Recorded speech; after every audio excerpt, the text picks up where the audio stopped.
Greetings, members, one and all of the Salivation Nation. Why silver should be at least $30 right now. Let's explore.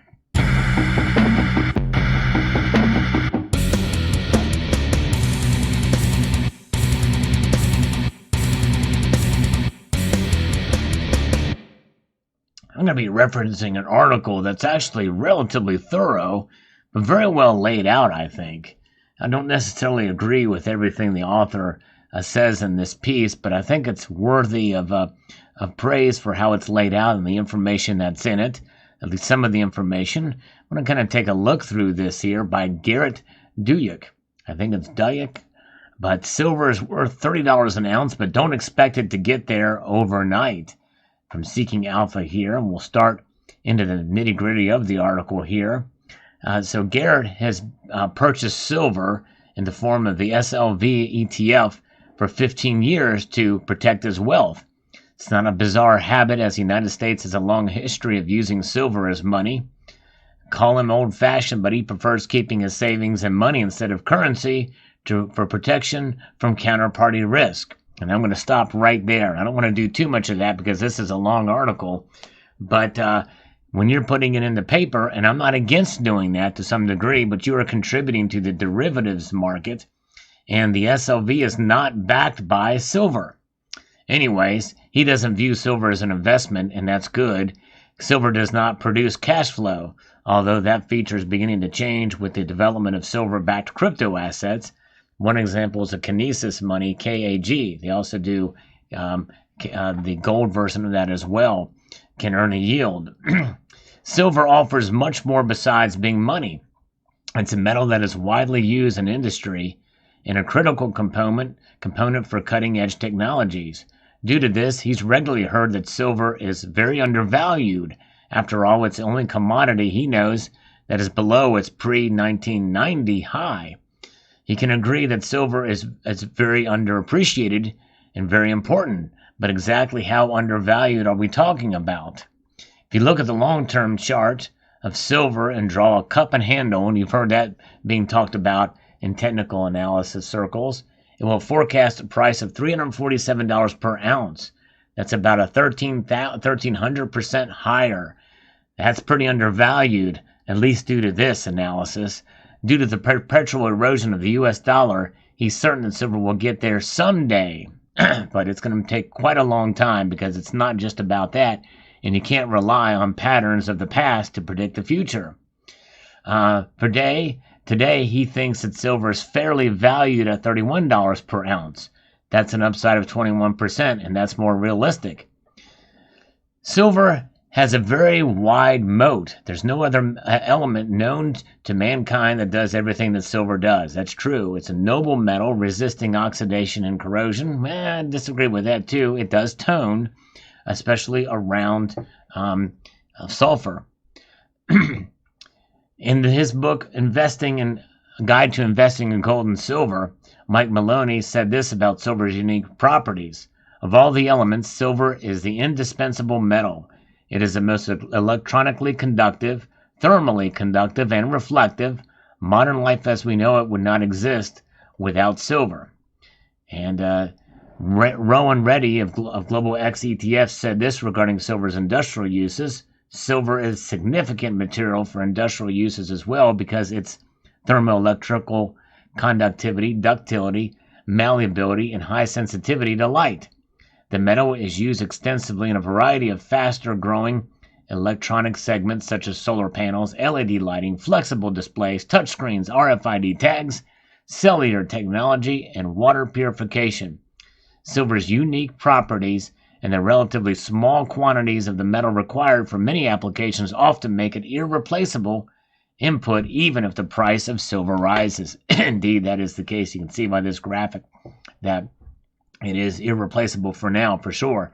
And there was talk that graphene may help to replace silver, but that's a long way out due to manufacturing issues with graphene. Silver is non-toxic to humans, and it's also not known to produce cancer, which is definitely a good thing. When added to water, silver releases ions, which have antimicrobial characteristics. Bullion Vault has this to say about the medicinal value of silver. Of all chemical elements, silver has the most powerful antibacterial action with the least toxicity to animal cells, because like the other, more expensive precious metals, it interrupts the ability of bacteria cells to form certain chemical bonds essential to their survival. But cells in humans and other animals have thicker walls and are so undisturbed. There's a list of common uses for silver today by Bullion Vault. We know there's photography, solar panels, automotive uses, and especially with EV vehicles require more silver than conventional vehicles. Batteries, especially silver oxide batteries, offer better performance in a variety of circumstances. In electronics, silver is used for circuit boards, capacitors, chips, and computers, TVs, and cell phones. And this is an older graph, but you can see global demand by category. It's obvious that 23% alone is in industrial and electronics. Jewelry is 20%. Other industrial is 15.1%. And so really that kind of makes up about 50% of silver being plus in jewelry and in electronics. And here is industrial and other forms too. So over half of silver's use is in industrial. It should come to us no surprise that because of these attributes, silver is the second most widely used commodity behind oil. And yet it is puzzling why the silver price languishes for years or decades at a time. The chart below demonstrates how price stagnated for 23 years between the frenzies of 1980 and 2011.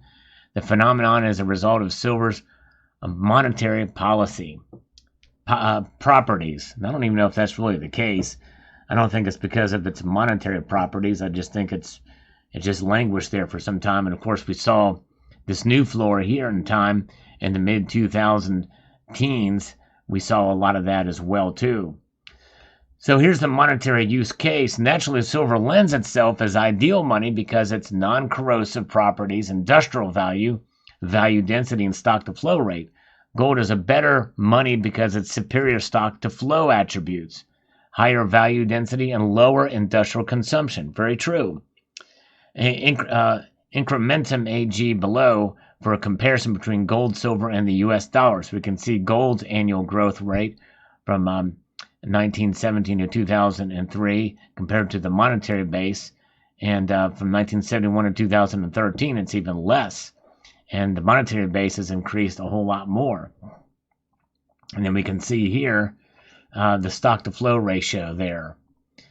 And this is why the U.S. adopted a silver standard with the 1792 Mint and Coinage Act. But by 1965, the United States quit minting silver coinage. Finally, in August of 1971, President Nixon suspended the convertibility of U.S. dollars for gold, ending the tether between the dollar currency and precious metals. It was supposed to be temporary, by the way, and also in 1965, they actually did mint silver coins. They used what was left of the stockpile and just put a 1964 date on those coins.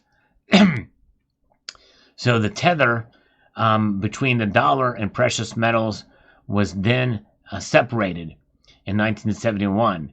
It's not because the metals were no longer suitable as money. These changes were in response to mounting government debts and the creation of currency in excess of the metal reserves backing them up. Fast forward to today, and the U.S. debt clock estimates the total U.S. federal debt in excess of $30 trillion. The debt is growing very quickly along with the budget deficit.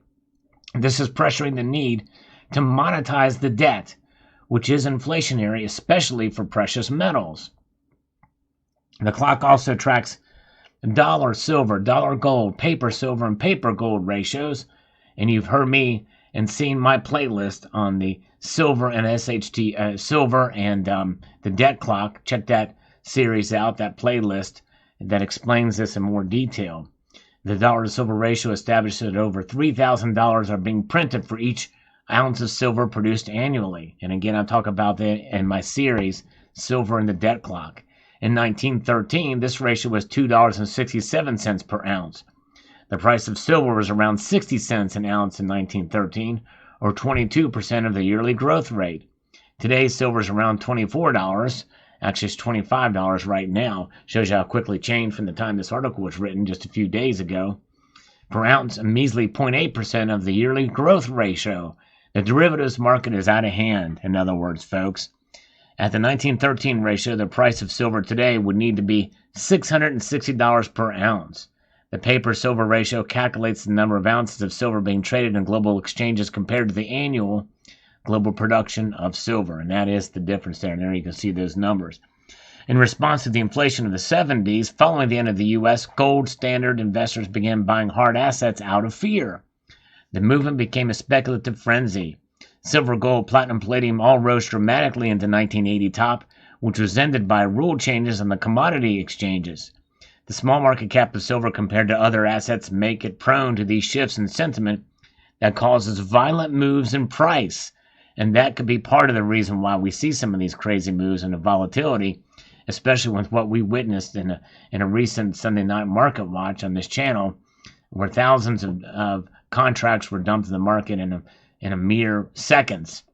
The total value of silver is estimated to be less than 0.015% of global financial wealth. Small increase in silver share can cause the price to skyrocket. I mean, you see silver shares of global financial wealth in this chart here. The following chart compares the cumulative produced ounces and market capitalization of gold and silver worldwide. There's about 10 times more ounces of silver than gold. The market cap of gold is about 10 times more than silver. So there you see that. So aside from speculative frenzies, you can clearly see that the long-term correlation between silver price and monetary measures, including the M2 money stock, which is the blue line here in this chart below, M2 adjusted for velocity and consumer price index. From his perspective, these are the strongest correlations to silver price. Indeed. Yes, indeed. Silver price is also a function of the U.S. dollar against foreign exchanges and real rates. In fact, I would venture to say that the dollar index is definitely the biggest mover, regardless of the M2 supply. It's the strength of the dollar is the biggest driver. A higher dollar and higher real rates pressure silver prices down. Dramatic declines in the dollar and real rates are often catalysts for volatile spikes in silver price. Although these factors influence silver in the medium term, it's money stock inflation and supply and demand that determines the long-term trajectory. And there we see that. Silver, real interest rate, and the like in these graphs here. The relationship cannot be viewed in a vacuum. As he pointed out, he did an article on gold as well too. Silver and gold often perform well following the start of a new rate hike cycle. This is counterintuitive because real rates often rise during hiking cycles. It can be a product of forward-looking markets, pricing, and rate hikes in advance. This is one of the reasons why he's bullish on silver going forward. And we're about to come up in a few weeks with the Fed hiking rates for the first time in quite a while. Between 1975 and 1980, the both nominal gray line that we see below here and the M2 adjusted silver price red line rose with the rising real rates, the blue line. In fact, real rates rose from negative to positive. You can see that the real rates often have an impact on the M2 adjusted silver price from time to time, but does not prohibit nominal prices from rising in the long term. So yes, you can see that correlation there. So now, this is an interesting part of the article here. The uses of silver, we got to look at aggregate demand. Data from the CPM group shows that silver demand has been growing steadily from 1980 to 2004, and again from 2012 to 2021. The COVID pandemic caused a temporary reduction in jewelry demand in 2020 that has yet to recover to normal levels, understandably so. You can see that the only significant decrease in demand has come from photography since 2000. The share of aggregate demand in photography is now minor and appears to be approaching a limit. The strongest demand growth has come from photovoltaic and electronic uses. The forward trend looks bullish. It sure does, and it is amazing to see here how these sectors have changed over the years. How amazing. Look at how jewelry and silverware has kind of kept up with that demand. Electronics is increasing, but not as much as I thought it would compared to jewelry and silverware. Photography, understandably, going down. Other uses are increasing. Photovoltaic is increasing dramatically as well too, but it's really a small fraction compared to the other things so far. Very interesting indeed. One of the most promising sectors for demand growth is in the automotive sector. As EV vehicles production increases, will cause the trend to accelerate. By the way, watch copper in that area too. While industrial demand is strong and growing, it is the investment demand that is volatile and influences intermediate price most. Silver investment can either add or withdraw from the aggregate demand. You can see how the new additions to demand from investment contributed to the speculative frenzies in 1980 and 2011, and how the net withdrawal from demand contributed to the stalemate of the 1990s. Interesting, yes. Wow. Yes, look at that in this section here. For a long time, most investors gained exposure to silver through bullion and futures contracts. Today, there are many ETF, exchange-traded funds or exchange-traded products at their disposal. In 2020 and 2021, these funds contributed more demand than silver coins. Well, of course they did, because there's nothing backing them up. It's the derivatives, of course, and it's very convenient, and people never want to cash out for the actual metal themselves. It's never really been tested. Interest in silver seems to be increasing in the futures market as well. Since 2009, trading volume has expanded greatly. There it is. Yes, definitely an expanse there. The volume of silver traded in futures and options contracts absolutely dwarfs the volume of annual silver supply. The disparity has been growing since 2001. Coincidentally, when the current silver bull market began, at the very least, the condition is vulnerable as a volatile nature of the silver market, and a new eruption of investor demand could ignite a leveraged upwind as shorts capitulate and cover. There's much speculation about the effect of spot prices as a result of this leverage. Personally, he finds the volumes asinine and something to consider, but not a focus. And then the swap dealers on the COMEX have been covering shorts since 2000 and are currently net long silver contracts in uncommon conditions since 2019. Usually swap dealers are positioned correctly, signaling limited downside. And I think that's where some of these people can make a case for, some price suppression or what have you there. Now we talk about silver supply. The supply is unique in that only 28% of the annual silver production comes from primary silver miners. Most silver is produced as a byproduct of other mining operations, principally gold, copper, lead, and zinc. Indeed, there it is. Lead, zinc, primary silver, and copper. Behind mining investment withdrawals, silver recycling contributes to annual supply. Recycling from photography is declining towards a limit. Overall, recycling responds to price with increased recycling as price rises. Makes total sense. This is why silver is recoverable and never disappears. It may be dormant, but it's consumed, but it's also put into landfills and other areas where it could be recovered if the price got high enough. You can see how supply and demand have stacked up over the decade. Mine production drives aggregate supply, and investment drives aggregate demand. And so you can see in these tables there, global supply and global demand. Pretty interesting indeed how that all plays out. From the Silver Institute, these numbers are. We're not going to get into that too much. Silver supply has been increasing for more than 4 decades. Countries including Mexico, Peru, and China contributed to this increased production. Thus, in combination with investment withdrawals, subdued prices in the 1990s. Between 1980 and 2007, governments were reducing their silver reserves and selling into the market. That's another reason why prices were low. Today, global government reserves are very low and will have very little impact on prices sold into the market. Increases in government reserves would be bullish for silver prices. Will governments start to hold silver again? Unlikely, unless it really starts to skyrocket. Global mines are now experiencing a decline in production. The cumulative annual production from the top 10 silver-producing countries has been decreasing since 2016. Production rose in 2021, a function of delayed production from shutdowns in 2020 and an elevated price encouraging more output. Look at this. Yes, indeed. And Mexico is right down here. Peru, the orange here is Argentina. A major headwind to increased production is a change in the overall political climate towards mining. Several recent developments are threatening silver production in many of these top jurisdictions.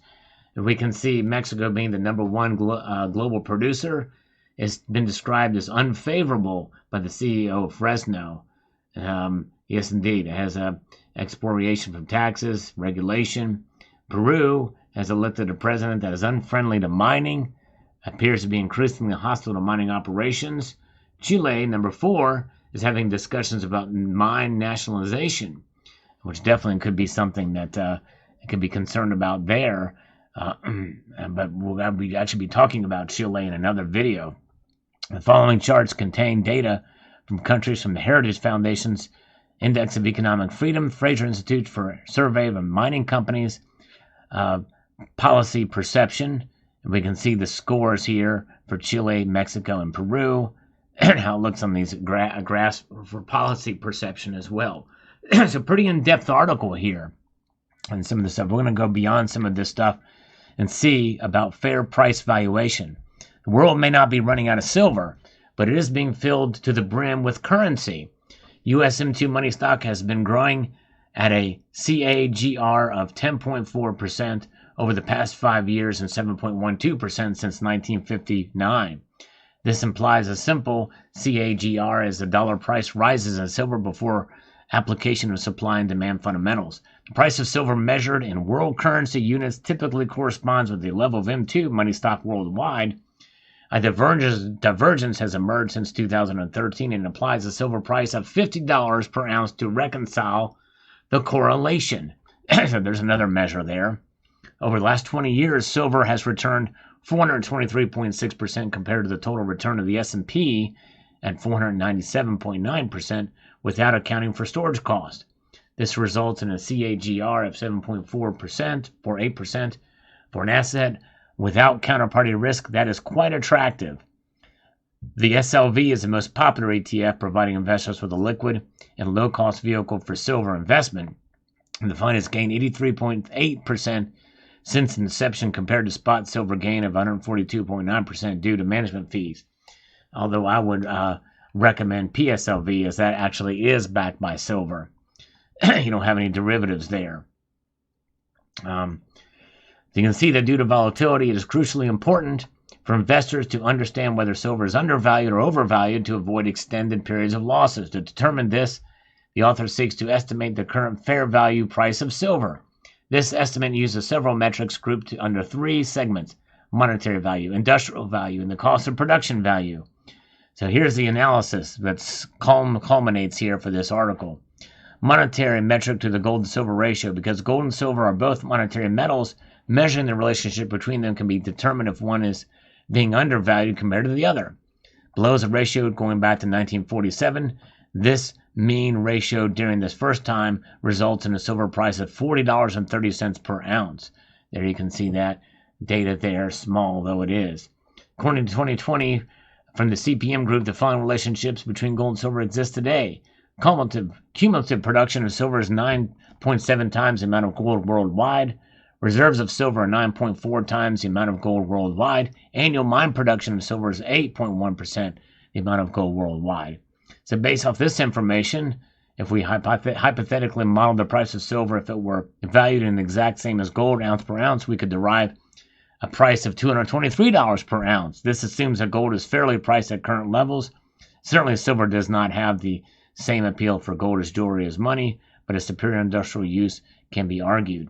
Next, we'll compare the M2 money stock and the M2 adjusted for velocity. We derive silver means price of $58.90 and $36.90 per ounce using these metrics.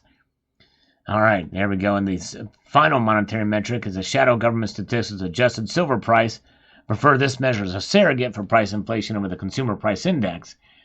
And that means it's going to be based off of $52 per ounce. And again, this is modeling that he's doing there. Then you look at the industrial valuation, more modeling, $21 and $31 per ounce. So you average all this stuff together with the silver's commodity index and how it relates to other metals. Ratios imply a fair price of $12.90, $27.30, and $18.20. And then you get down, examine the silver housing and silver Dow ratios, $26.30 and $39.40 per ounce. Pretty in-depth analysis there, and you get into cost of production valuation and $21.72 per ounce.